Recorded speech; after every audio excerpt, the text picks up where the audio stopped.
This patient was referred to me for endodontic retreatment of tooth number 14. This root canal, believe it or not, was done by an endodontist. I can't believe it. Alright, anyways, makes me upset. You can see a periapical relucency here. So today went ahead and started and completed endodontic retreatment in one appointment, and take a look here. Everything went great. I troughed for an MB2, it wasn't there.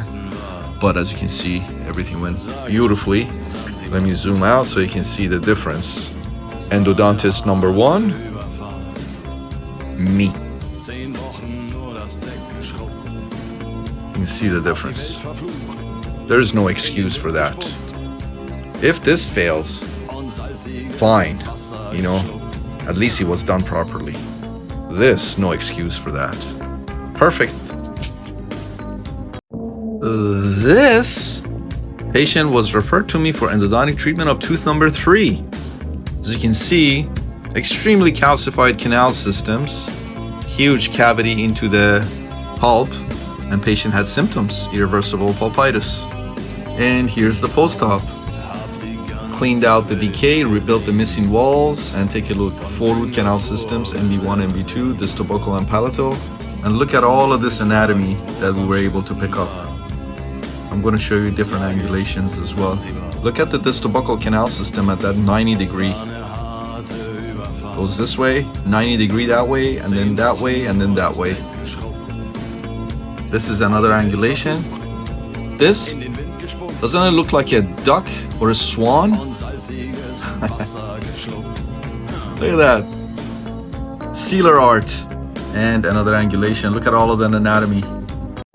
This 15-year-old patient was referred to me for endodontic treatment of tooth number 14. As you can see, huge decay approximating the pulp of the tooth, irreversible pulpitis. And today went ahead, cleaned out the decay, rebuilt the missing walls, and as you can see, 4 root canal systems. Take a look here, MB1 and MB2 joined, and then they separate again. Distal buccal and palatal. Look at that 90-degree curvature of the palatal canal there. Everything went well. We temporized the tooth and referred the patient back to his dentist for the permanent restoration.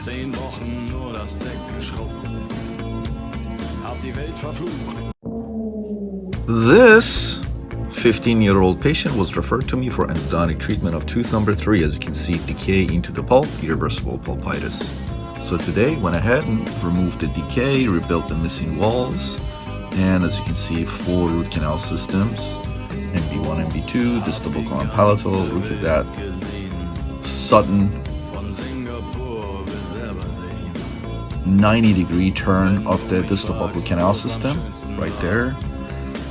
Nice curvature of the MB1 and MB2 and palatal canal, and you can see, if I zoom in, you can see multiple portals of exit. Multiple portals of exit. Everything went really well. We temporized the tooth and referred the patient back to his dentist for the permanent restoration.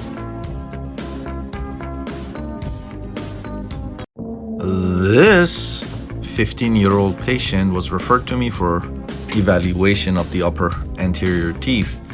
He was playing baseball a few weeks ago, and there was trauma to these teeth, especially number 7 and 8. So we evaluated all the upper anterior teeth and found them all to be endodontically within normal limits, except tooth number 8 that responded necrotic to our vitality test, and you can see a periapical relucency here associated with the tooth. So today went ahead and accessed the tooth, of course, necrotic pulp, and almost 24 millimeter long working length, and we were able to start and complete the endodontic treatment in one appointment. And look at all of these laterals that we were able to pick up. We also placed the permanent buildup. This beautiful, tiny little 92-year-old young, beautiful little lady was referred to me regarding tooth number 13. She had a swelling. Her face was all swollen up a few days ago, so we put her on antibiotics and everything, made her comfortable, and she wanted to try to see if this tooth could be saved. As I say, she's a little tiny 92-year-old young lady. And as you can see, really calcified canal. So I told her and her husband, I may not even be able to do this root canal. And she said, please try, please try. So I went ahead, went through the PFM crown. And lo and behold, I was able to locate that really calcified root canal system. I'm so glad that I could do it.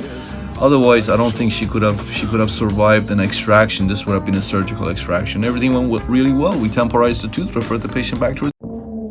This patient was referred to me for endodontic treatment of tooth number 31. Porcelain crown, and you can see a large periapical relucency associated with the tooth. As you can see, there is a buccal, small buccal parulus and sinus tract also associated with the tooth. That's the tooth here, porcelain crown there, as you can see. Lower right, second molar. And here's the post-op. So went through the crown, porcelain crown, as you can see, 3 root canal systems. Look at that anastomosis communication between the mesiobuccal, mesiolingual canals. Everything went beautifully. Look at that 90-degree curvature of the distal canal system. Everything went great. We temporized the tooth and referred the patient back to his dentist.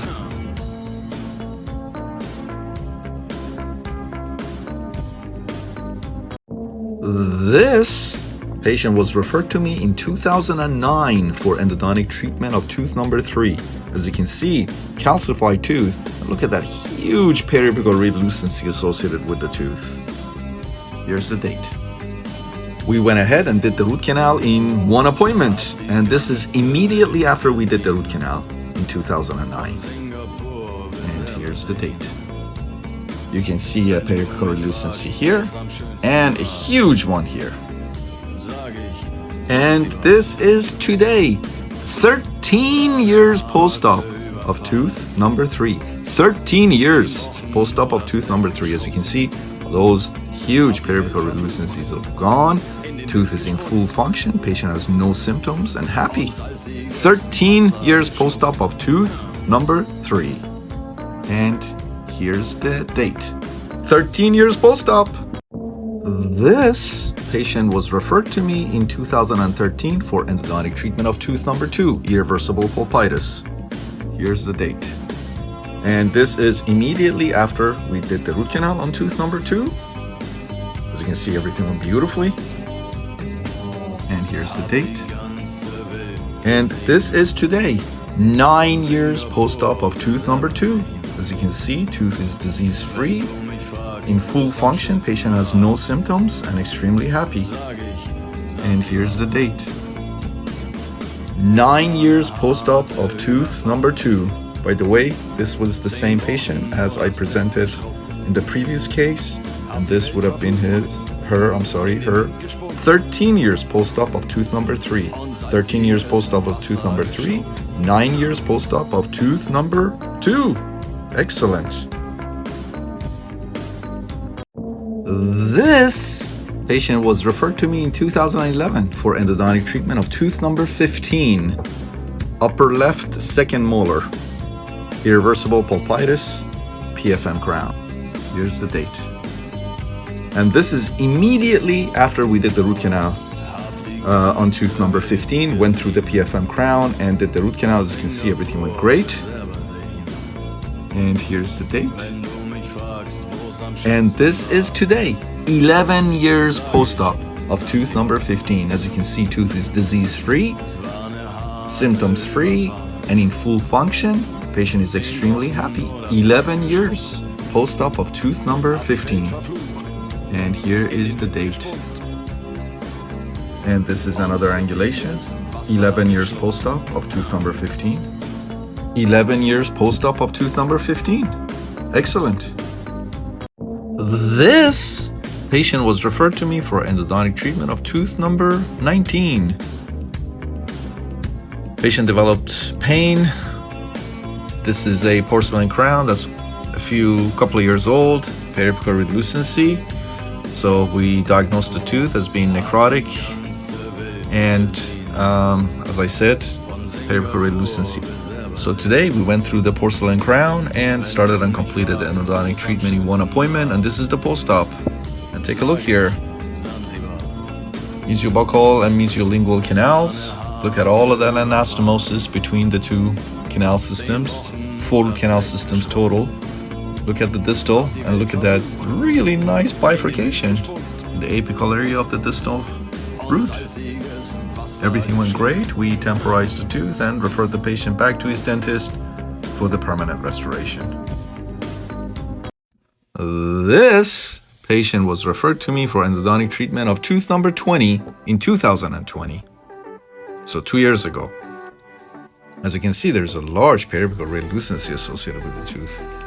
And that's a crown. She got the crown, and afterwards tooth started to hurt. She kept going back to her dentist. Her dentist kept shaving the tooth down, the crown down, to see hopefully that'll help. It never helped.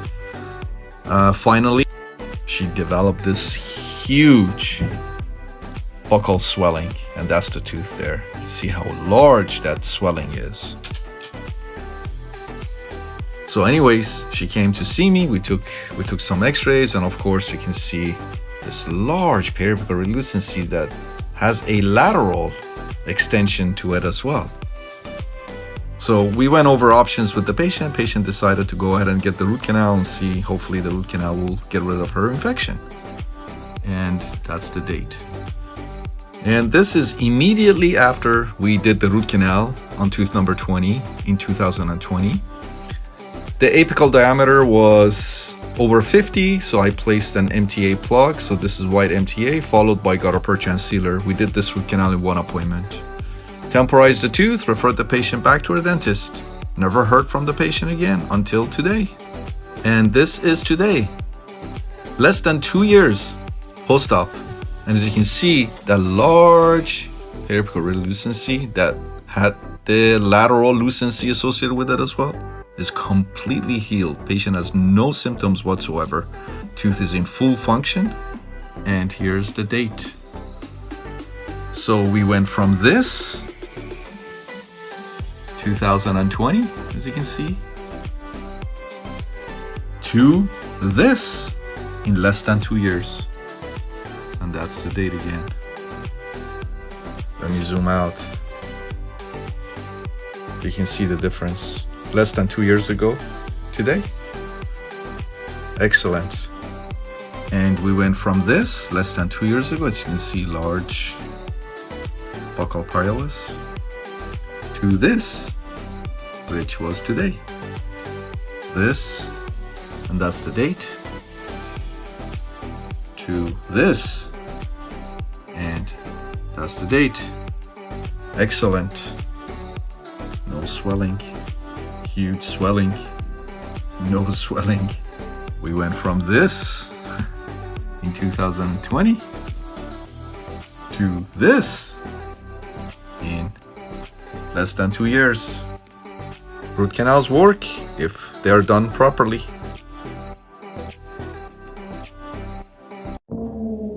This patient was referred to me for endodontic retreatment of tooth number 19. The root canal was done a few years ago. Patient complains of sporadic buccal swelling that comes and goes. As you can see, there is a lateral lucency here. Surprisingly, probings were all within normal limits.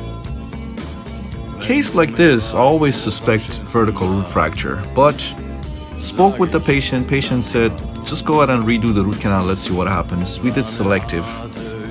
Didn't touch that distal canal, distal root, because of that huge, unnecessary prefab metal post. And this is a post-op. Take a look here. Everything went beautifully. I found the middle mesial canal.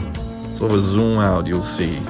Middle mesial canal joined mesiobuccal canal. This patient was referred to me approximately 8 months ago for endodontic treatment of tooth number 8. The tooth was traumatized a few years back, and we examined the tooth and found it to be necrotic. You can see a periapical radiolucency associated with the tooth. And here's immediately after we did the root canal. The apical diameter was over 60, so placed an MTA plug, white MTA, followed by gutta percha and sealer. And here's the date. And this is today, 8 months post-op of tooth number 8. Patient has no symptoms. Tooth is in full function, and as you can see, disease-free. The periapical relucency is healed completely. And here is the date. 8 months post-op of tooth number 8. This patient was referred to me for endodontic retreatment of teeth number 3 and 4. The root canals were done originally by her previous dentist a few years ago. A few days ago, she started to have pain and swelling above these teeth. She saw her dentist and was referred to us for evaluation and endodontic retreatment if possible. So let's just evaluate these two teeth together.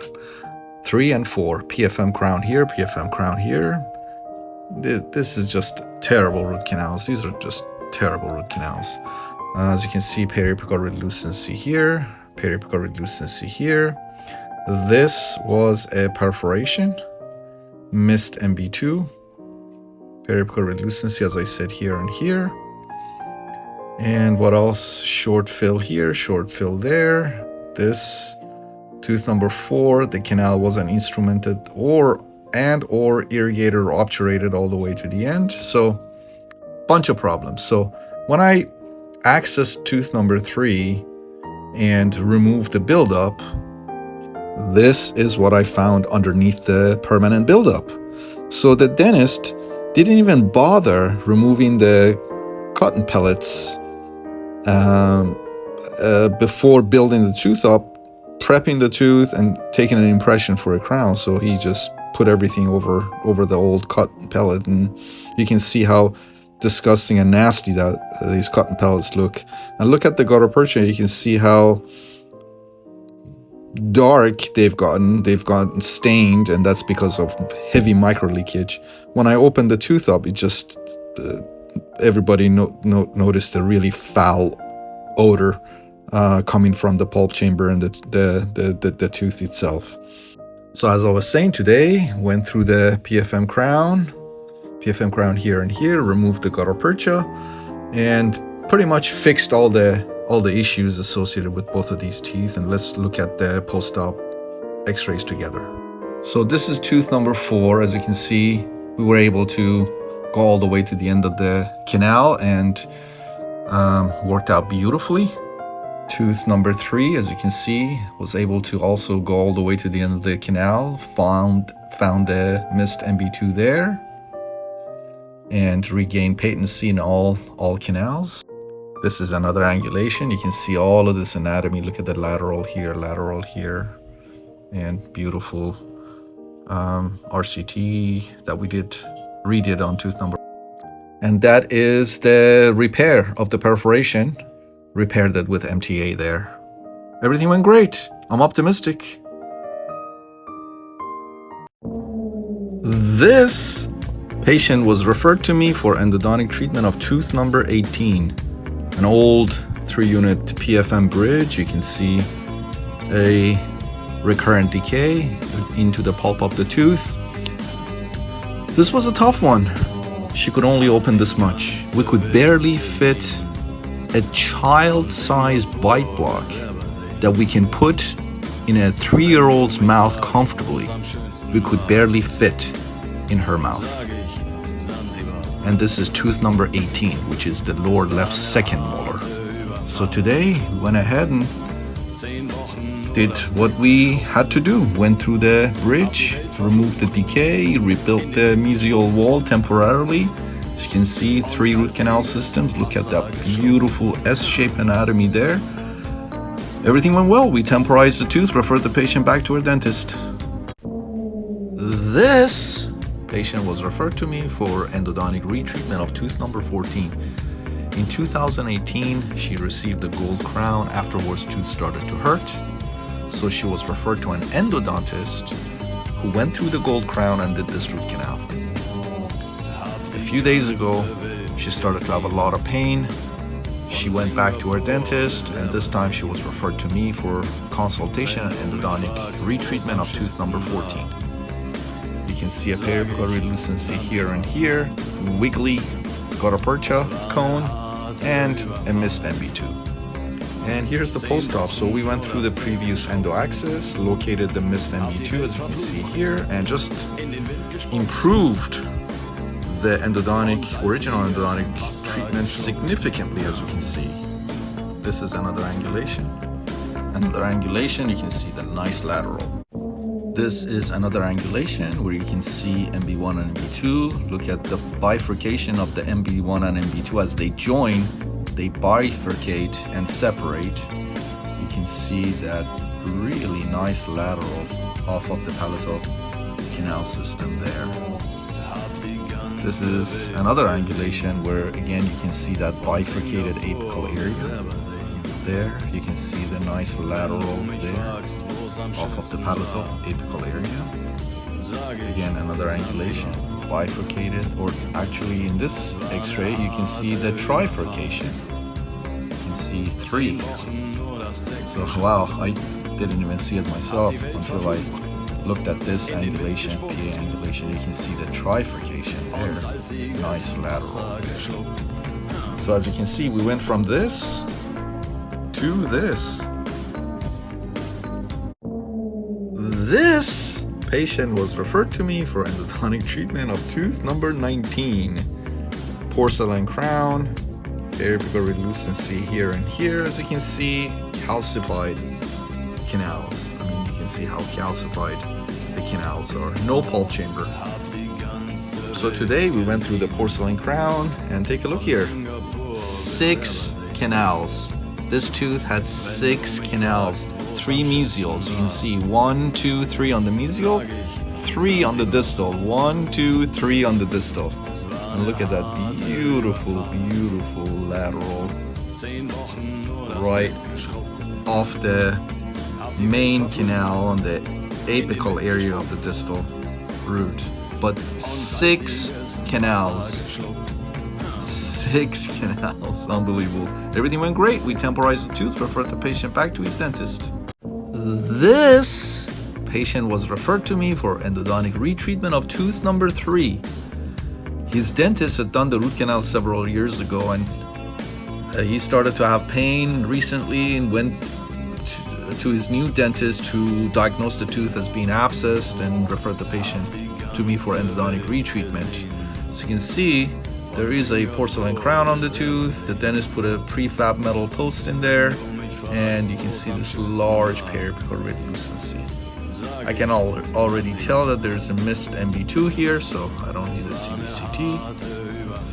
So today went through the porcelain crown. This is the actual prefab metal post that I was able to remove. And take a look here. Everything went beautifully. There was a missed MB2, of course, but look how deep I had to trough to catch it right there. So look at the difference.